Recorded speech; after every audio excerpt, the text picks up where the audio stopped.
बहुत शुक्रिया आपका अहमद साहब। अहमद साहब, अब इस वक्त जिस तरह का सियासी माहौल बना हुआ है, इसे आदम इस्तेहकाम वाली सूरत हाल ये सर्टनली कहा जा रहा है, माना जा रहा है। बहुत से आईनी और कानूनी सवालात उठाए जा रहे हैं जिनका कुछ का हमने तस्करा भी किया।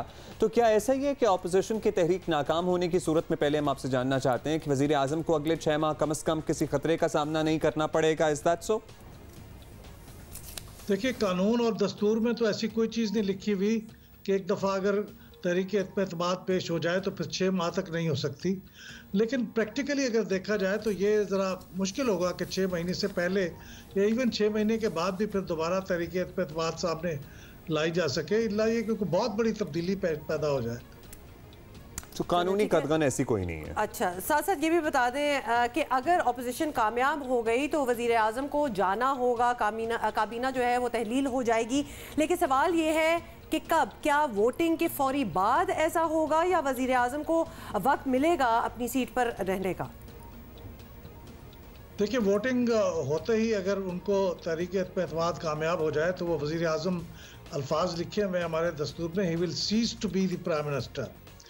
लेकिन सदर ममलकत अगर चाहें, ही मे, अल्फाज ये नहीं है कि वो लाजमी उन्हें करना है, he may ask the prime minister to continue जब तक के नए वज़ीर आज़म अपने ओहदे पे ना आ जाएं।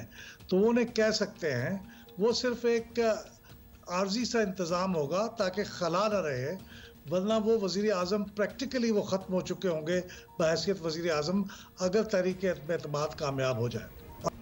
अच्छा, तो ये जो आर्जी खला ना रहे, ये इजाज़त सदर मुमलिकत अगर चाहें तो कर सकते हैं, इजाज़त दे सकते हैं वज़ीर आज़म को कि वो काम जारी रखें। इसका भी कोई टाइम लाइन है इसकी? कोई कितने अरसे तक वो काम जारी रख सकते हैं नो कॉन्फिडेंस मोशन के बाद? आर्टिकल 94 हमारे कॉन्स्टिट्यूशन का यही कहता है कि सदर ममलकत चाहें तो वो वज़ीर आज़म को जिनके खिलाफ तहरीक एतमाद कामयाब हो गई हो, उनको काम जारी रखने के लिए कह सकते हैं जब तक कि नया वज़ीर आज़म ओहदा ना संभाल ले। तो उसकी कोई मुद्दत नहीं लिखी गई, लेकिन ये बिल्कुल वाज़ेह है कि जब वो तहरीक एतमाद कामयाब हो गई है तो चंद दिन की बात होगी।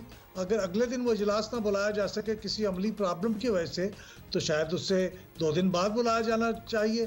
तो मैं नहीं समझता कि उसमें बहुत ज़्यादा ताख़ीर हो सकती है।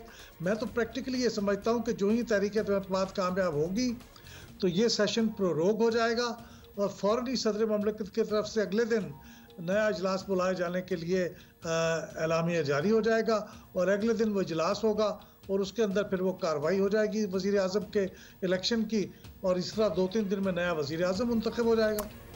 अच्छा, अहमद बिलाल महबूब साहब, इलेक्शन से ही मुतालिक ये सवाल भी पूछा जा रहा है कि कौमी असम्बली और 4 सूबाई असम्बलियों के इंतखाबात एक ही दिन या एक ही हफ्ते कराना लाजिम है, या ये भी मुमकिन है कि कौमी असम्बली के इंतखाबात जो हैं वो हो जाएं और सूबाई हुकूमतें मुद्दत पूरी करें अपनी पूरी? ऐसी कोई चीज़ हमारे कानून में, दस्तूर में नहीं लिखी हुई कि सूबाई असम्बलियों और कौमी असम्बली के इंतखाबात लाजमन एक ही रोज़ होने हैं।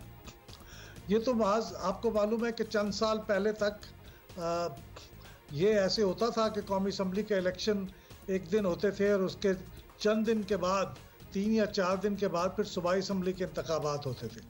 ये तो बहुत रीसेंट फिनोमेना है, मेरा ख्याल 10-15 साल की बात होगी कि अब ये एक ही दिन होते हैं। लेकिन ये अगर किसी वजह से सूबाई असम्बलियाँ वक्त से पहले अपनी कोई सूबाई असम्बली डिज़ोल्व कर दे कोई चीफ मिनिस्टर, तो ज़ाहिर है फिर उसका इंतखाब पहले होगा। दूसरी असम्बलियों के तो इंतखाबात उस वक्त कराना लाजमी नहीं होंगे। हिंदुस्तान में भी ऐसे ही होता है, शुरू में सबके इंतखाबात स्टेट असम्बलीज़ के और लोक सभा के इकट्ठे होते थे, लेकिन फिर आहिस्ता आहिस्ता उसका भी स्टैगर हो गया, पूरे साल इंतखाबात होते रहते हैं। तो हमारे यहाँ भी ऐसा हो सकता है कि कौमी असम्बली के इंतखाबात हो जाएँ और सूबाई असम्बलियों के फिर किसी और वक्त हों, और वो भी सबके एक साथ ना हो, किसी सूबाई असम्बली का एक वक्त हो, किसी दूसरे वक्त हो। उसमें कई अमली दुश्वारियाँ पैदा हो जाएंगी, लेकिन बहरहाल उसका हमें रास्ता ढूंढना पड़ेगा। कानून और दस्तूर में पाबंदी नहीं है कि लाजमी एक ही दिन हो। तो मुख्तलिफ औकात में भी ये इंतखाबात हो सकते हैं हिंदुस्तान में। आपने कहा आपकी प्रैक्टिस शुरू हो गई है, सो अमली दुश्वारियाँ भी हो सकती हैं, लेकिन आई गेस विद टाइम सारा कुछ मैनेज हो ही सकता है। कोई ऐसी कदगन नहीं है कि सब कुछ एक साथ ही होना है। That's right। बहुत शुक्रिया आपका अहमद बिलाल महबूब।